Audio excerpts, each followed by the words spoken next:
Good evening, everyone. I got a lot of comments the other day on my little video I put up of our annual bed strawberries. So I wanted to go ahead and actually walk you through a few slides of how we do those. There was a lot of questions about the variety, when we planted them, how long they're going to be in there, what our expected yields were, and that sort of thing. So I'm going to go ahead and just walk you through that and kind of show you how we did them. I'm trying to do a real quick, brief overview. If you are interested in a more extensive overview, like the whole aspect, if you're looking to do it yourselves and want to set yourself up for success, definitely reach out and we can put together a longer, probably an hour and a half tutorial on how to make those work. So, all right, I'm going to go ahead and switch over to the screen. Here we go, and I'll get rid of myself. Actually, so let's hit play.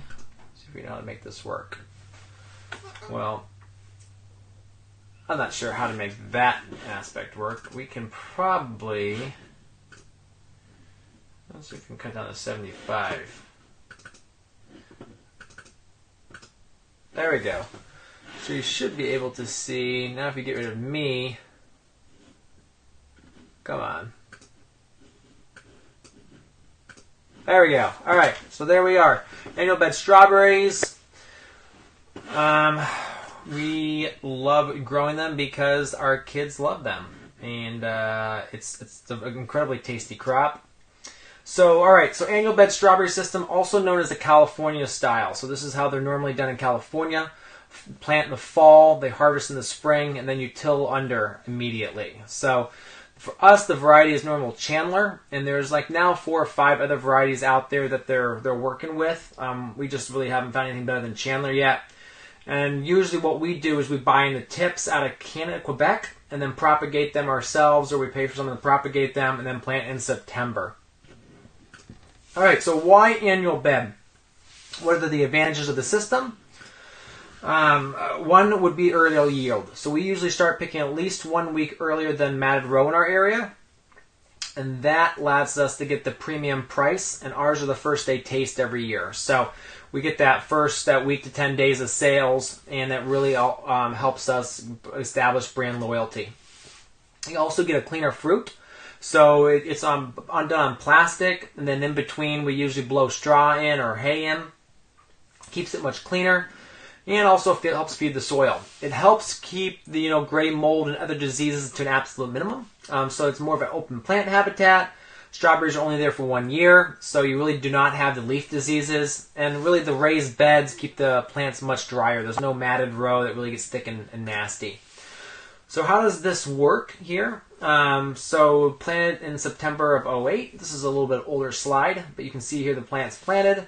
And then 10 months later, or if you're producing your own plugs 11 months later, you're planting your next crop in there. So you're really just putting the strawberries in for the maximum amount of time, maximum amount of money you're going to be making off that. All right, so a little bit on the profitability here. In 09, we had $13,300 in gross on 0.12 of an acre, and we'll revisit this in a little bit.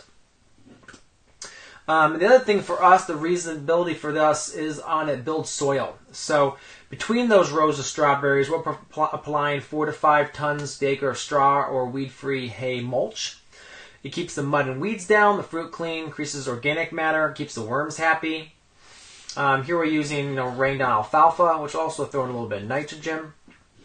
A couple other reasons we really like this system. Ease of harvest. It really has an open nature of the plant, so you're not fighting through weeds, especially because they're only there for 1 year. So you do not have the problem with perennial weeds you do with matted row.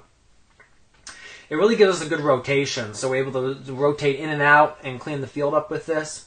Less weed pressure, less deer pressure. The thing about deer pressure is because they're only there for 1 year, then they can easily transition. The deer do not get used to coming back to the same spot. So we planted in September. By usually November, they're covered with row cover. The row cover doesn't come off until usually April or May. So it's only 4 or so months the deer can go after them, and they just don't build up that that routine to go after them. All right, a little bit about the cultural. So again, harvesting tips, you can take your own. Usually around the 3rd to 4th week of July, but we just prefer to buy them in. They're usually relatively cheap. Then go ahead and so buying them in. the 13 cents each. You buy the plug, they're about 27 cents each. This is probably about 2.5-year-old numbers. Root Shield, we really enjoy using Root Shield. It really helps those plants set better in the trays. Use a controller to mist them. And then before they go out, we'll usually hit them with Surround, kind of slow down the respiration.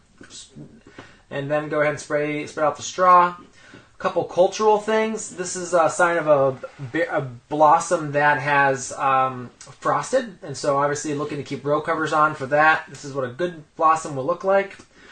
Also do want to check for tarnished plant bug, which can be a serious pest. And then if you do get some disease, there's always thinking about how to get rid of that. So either a tunnel or some different sprays that are out there. And just keeping good sanitation throughout the year, keeping your rotation away. Slugs, definitely want to worry about slugs. Sluggo is a great way to get rid of those. There's also a couple other ones too. Birds can play an incredibly tough role as well. They'll take up to 30% of a crop if you're not careful.